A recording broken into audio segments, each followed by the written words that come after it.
All right, how did you do? It's a bit of a task getting all the way around the object, isn't it? But again, I really paid no attention to the interior. It was that hard edge that I wanted to once again establish all the way around the outside of the object. And I will mention too that there are some areas, just because of the shadows inside the image, some areas inside the photograph that are really tough. It's tough to tell where the statue ends and where the background begins. So one thing that I'll do every once in a while as I'm working my way along is I'll tap the Q key to kind of pop in and out of quick mask mode to kind of get a better idea of where that edge is all the way along.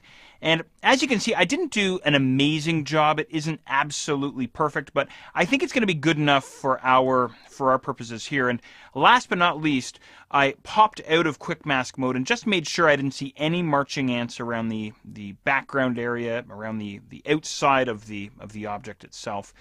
Which I don't see now, which is great. If I did, I'd just pop back into Quick Mask and fill them with black, of course, adding to that red overlay.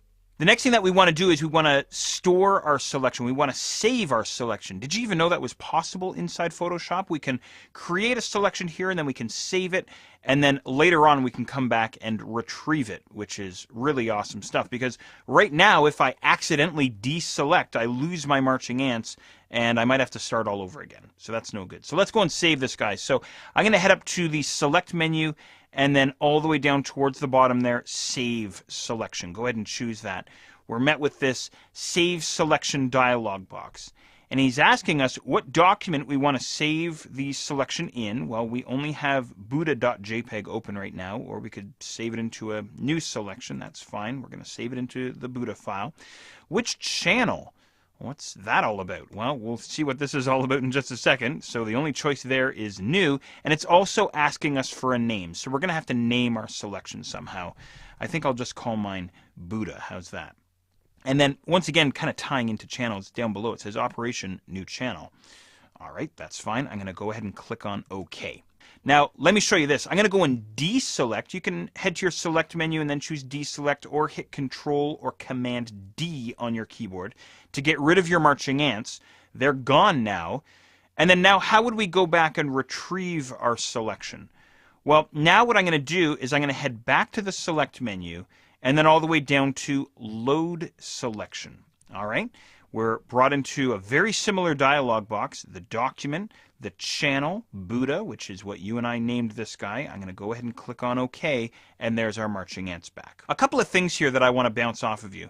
Well, first of all, I'm going to go and deselect, Control or Command D one more time.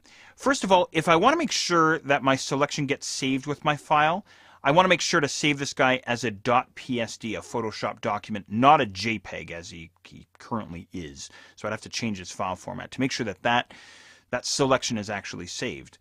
The other item that I want to show you here is where the actual selection is stored. So he's stored in the file, but where is he stored inside the file? He's actually stored inside the file's channels. Let's go and check this out. I'm going to head to the window menu and then down to channels. And that'll open up our channels palette. Now inside our channels palette, as you can see, I have 5 channels. I have an RGB composite channel. I have red, green, blue, and Buddha. So let's check this out. So what channels are, if you're not sure what channels are, first of all, very simply, they basically break down the 3 colors in my case, because I have an RGB image. If I had a CMYK image, then I'd see cyan, magenta, yellow, and black channels.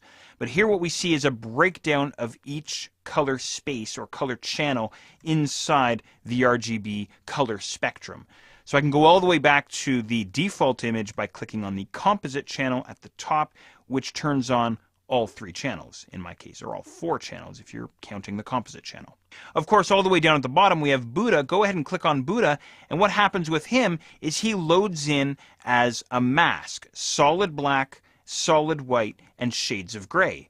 Areas that are filled with solid black, any guesses, are not selected. Areas that are filled with solid white are definitely selected, and areas that are filled with shades of gray are kinda selected. So there you go. So that's what's happening here. So this guy is saved inside what is called an alpha channel inside the channels palette. So when you save a selection inside Photoshop, you're actually creating this thing called an alpha channel, which you may have heard of in the past. So what I can do here, let me show you this, is I'm going to go back to my composite channel right at the top there, the top of the channels panel.